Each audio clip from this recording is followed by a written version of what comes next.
nalaman mo lang na mayaman ako, tsaka ka naging mas malapit sa akin. Bakit? Kasi alam mo na may pera na ako? Kapal naman ng mukha mo. Sinagot kita before nangyari yung aksidente at bago ka maging CEO. Nandito ako sumusuporta sa'yo kasi alam ko kalagayan mo. Pero sobra yung sinasabi mo sa akin, Tristan. Mula dati hanggang ngayon sinusuportahan ko sarili ko na mag-isa. Wala kang karapatan sabihin sa akin yan. Hiwalay na tayo. Sobrang sakit. Sobrang sakit na kahit pilit ko na intindihin siya, hindi ko magawa. Dahil pa talaga sa kanya kaya siya nagbago? O baka naman wala na talaga siyang nararamdaman para sa akin? Hindi ko akalain na masasabi niya sa akin yung bagay na yun. Alam niya naman na hindi pera ang habol ko sa kanya. Ang sakit lang kasi sarado yung isip niya pagdating sa relationship namin. Ako lang tong pinipilit na maging okay kami. Pero siya, wala lang sa kanya kung okay ba kami o hindi. Umuwi na lang ako sa bahay at nagkulong na lang ako sa kwarto ko. Nagre-ring yung phone ko at nakita ko na tumatawag si Olivia sa akin pero hindi ko na sinagot yun. Ina-expect ko na si Tristan yung tatawag sa akin pero wala. Hinayaan niya akong umalis na may sama ng loob sa kanya.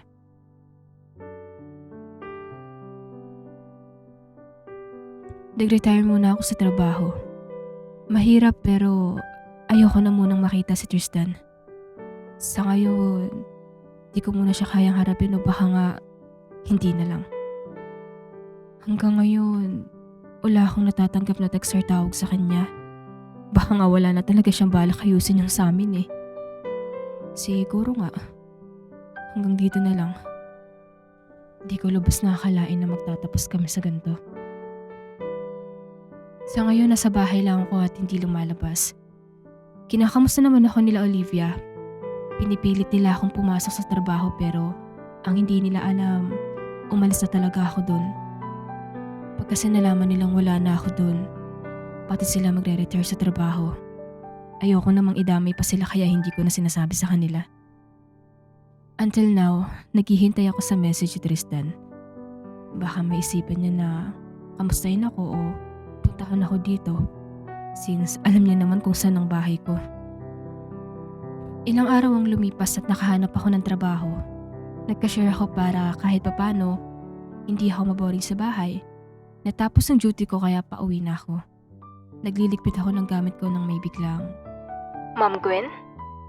Emily? Nagtatrabaho din po kayo dito? ngayon ko lang na-realize na same pala ng uniform niya yung waiter dito sa pinagtatrabahuan ko. Oo. Ikaw din? Opo, ma'am. Cashier po kayo dito?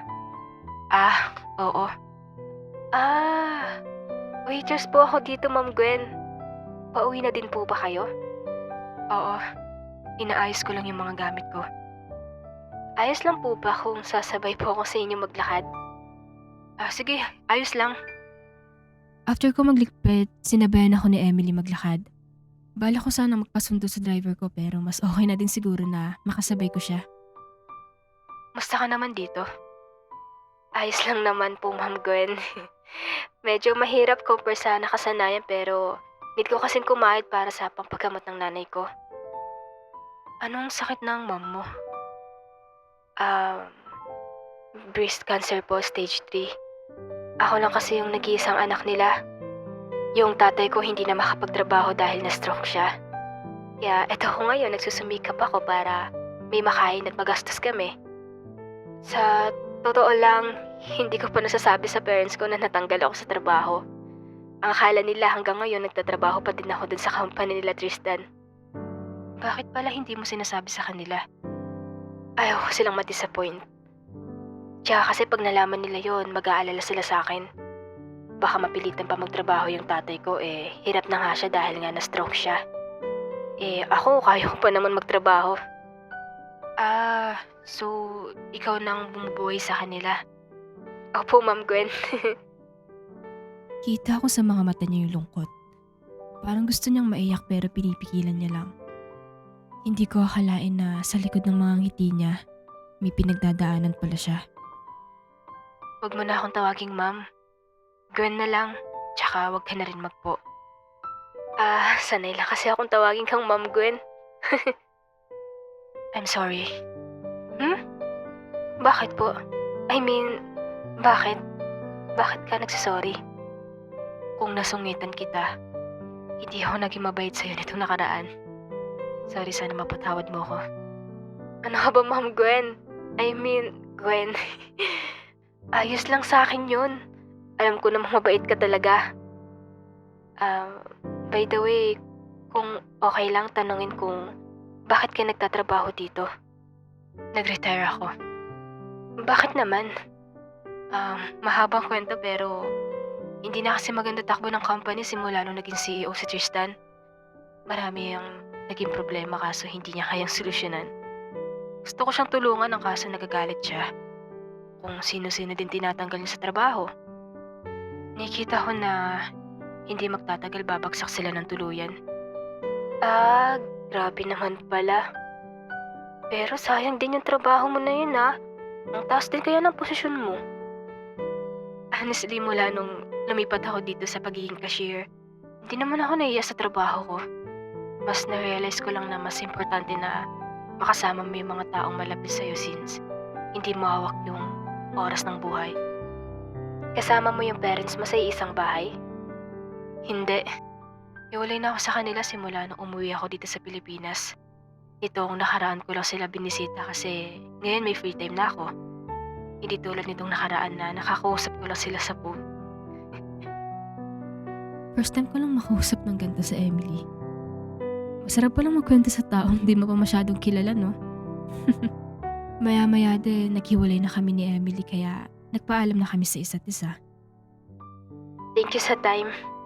Mataas pa din tingin ko sa'yo kahit na anong trabaho mo. Salamat, Emily.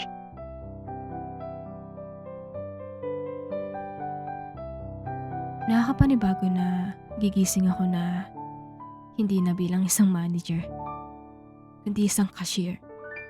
Wala namang problema kahit anong trabaho meron ako ngayon. Naninibago lang ako dahil yun kasi ang nakasanayan ko. Masaya naman ako sa ginagawa ko kahit na nakakapagod. At minsan may mga customer talaga na kailangan mong intindihin at habaan ng pasensya. Hello, Gwen. Hi. Bakit ngayon ka lang? Bumisita pa ako sa nanay ko. Tapos ang traffic pa.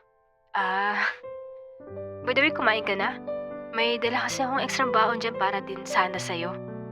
Po? Hala, totoo ba? Nakakaya naman po.